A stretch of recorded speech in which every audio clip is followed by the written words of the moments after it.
सुपा येथील ऐतिहासिक अटल वन उद्यानचे काम सुरू. सागर मैड, अमोल मैड यांच्या पाठपुराव्याला यश.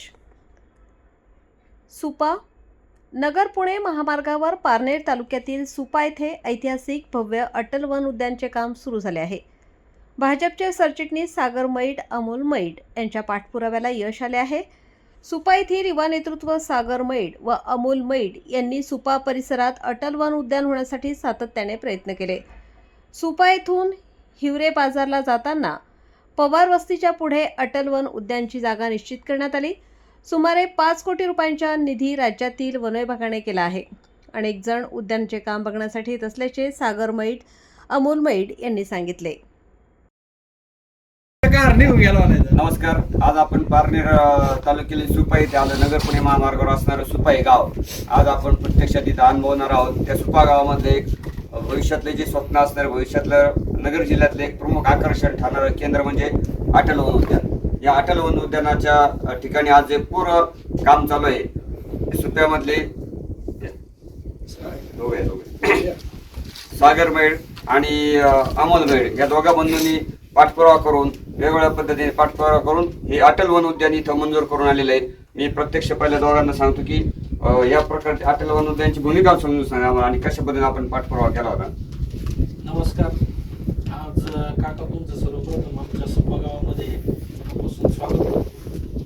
अटल वन उद्यान एक शासनाने 2024ला आमच्या पत्राला पुरेसा मान देऊन त्या ठिकाणी 10 कोटी रुपयाचं अटल वन उद्यान त्या ठिकाणी मंजूर करून दिलं. या अटल वन उद्यानचा उद्देश हा आहे की सुपा गावाची जी वाढती लोकसंख्या आणि सुपा गाव हे शहरीकरणाकडे याची वाटचाल चालू आहे, त्या वाटचालीच्या माध्यमातून आणि तो विचार डोळ्यासमोर ठेवून आमचे सुपा गावातील काही ज्येष्ठ मंडळी असतील, तरुण असतील आणि लहान चिमुकले यांच्यासाठी एक आकर्षण आणि पर्यावरणपूर्वक असं एक काहीतरी बगीचा टाईप गार्डन करण्याचा मानस आम्ही मनाशी बाळगला आणि तो आदरणीय तत्कालीन मंत्री सुधीर भाऊ मुनगंटीवार यांच्या माध्यमातून तो निधी पडला आणि त्यानंतर गणेशजी नाईक साहेब वनमंत्री झाल्यानंतर त्याला निधी प्राप्त होऊन हे काम आज अस्तित्वात चालू झालेलं आहे. आणि या कामासाठी आदरणीय पालकमंत्री राधाकृष्ण पाटील साहेब असतील, सुजयदादा असतील, आमदार श्री काशीनाथ दाते सर असतील आणि आमचे सर्व सुपवासियांच्या आशीर्वादाने आणि भारतीय जनता पार्टी सर्व पदाधिकाऱ्यांच्या आशीर्वादाने या ठिकाणी अतिशय सुंदर पद्धतीने या ठिकाणी काम चालू आहे. याचा उद्देश भविष्यामध्ये जे शहरीकरण होणार आहे त्या शहरीकरणातून त्याचा थकवा दूर करण्यासाठी या ठिकाणी येऊन आपल्या मुलांना किंवा आपल्या सर्व कुटुंबाला एक वेगळं समाधान या ठिकाणी मिळावं याचा उद्देश मनात बाळगून या ठिकाणी अटल वन उद्यानाची निर्मिती आम्ही सर्व अभ्यासपूर्वक करत आहोत. आणि भविष्यात या अटल वन उद्यानचा एक प्रोजेक्ट म्हणून पूर्ण जिल्ह्यामध्ये आपण त्याचं चित्रीकरण किंवा ध्वनिफीत या ठिकाणी जाहिरातबाजी ती करणार आहोत. त्या माध्यमातून या अटल वन उद्यानचं संवर्धन, संगोपन त्या माध्यमातून केलं जाईल. अटल वन उद्यानच्या माध्यमातून सुप्यातला रोजगारही वाढणार आहे, सुप्यातली रहदारी वाढणार आहे. मला तुम्ही सांगा की कशा पद्धतीने नियोजन केलेलं आहे उद्यानाचं. अटल वन उद्यान हे पूर्ण 45 एकरचं एक अत्याधुनिक बगीचा असणार आहे. त्याच्यात विविध प्रकारचे झाडं असणार आहेत किंवा विविध प्रकारचे झाडांच्या प्रतिकृती तयार केल्या जाणार आहेत. मग त्याच्यात बॉन्सिटरी गार्डन आलं, बांबू गार्डन आलं, कॅक्टस गार्डन आलं. खाली आपण या भागामध्ये फुलांचे मोठा बगीचा करतोय, त्याच्यात फुलपाखरं असणार आहे. अशा विविध प्रकारचे त्याच्यात उपक्रम राबवणार आहोत आपण आणि जी चांगली व्यवस्था करणार आहोत.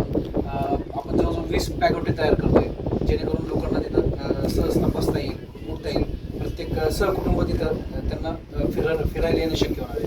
याच्यासाठी आपण एक इलेक्ट्रॉनिक गाडी घेणार आहोत जी की सुपा गावापासून 2 किलोमीटर अंतरावर असते. त्या कारणाने त्यांची येणे जाण्याची सोय चांगल्या पद्धतीने होईल. अशा पद्धतीने आपण हे राबवतोय.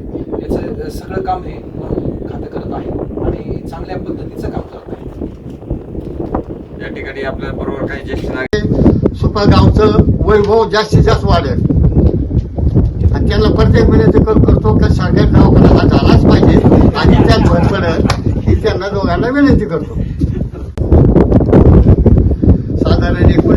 साली आमच्या आदरणीय पोपटशेठ पवार सरपंच असताना सामाजिक वनीकरण आमच्या सभेमध्ये आले. त्यावेळेस 3 वर्ष मी सातत्याने इथं काम केलं. त्यावेळेस इतकी माझी तळमळ होती काय कुठेतरी झाडे जगली पाहिजे, पण गव्हर्नमेंटच्या अवकृपेमुळं ते झाडं जगू शकले नाही. पण सागर आणि अंबोलच्या माध्यमातून खरोखर असं वाटायला लागलं की मी जे काम केलं त्याला खऱ्या अर्थाने फळ आलं असं माझा विचार आणि चांगल्या पद्धतीने काम करावा आणि जेणेकरून गावात नाही आपल्या जिल्ह्यामध्ये नावलौकिक होईल. पुनश्च दोघा बंधूला माझी विनंती राहील. फार चांगलं आहे. प्रिमायसिस सुद्धा फार मोठा आहे. फक्त एक गोष्ट सुचू शकतो, या ठिकाणी जर तुमचं एखादं मंदिराचं नियोजन नसेल तर तेवढं एखादं मंदिर कुठेतरी करा, कारण त्यामुळे आणखीन ह्या अटल उद्यानामध्ये भर पडेल आणि हे पूर्णत्वास नेण्यासाठी सर्व गावकरी मंडळी आणि त्यांना यश येवो अशी परमेश्वर चरणी प्रार्थना करतो आणि थांबतो.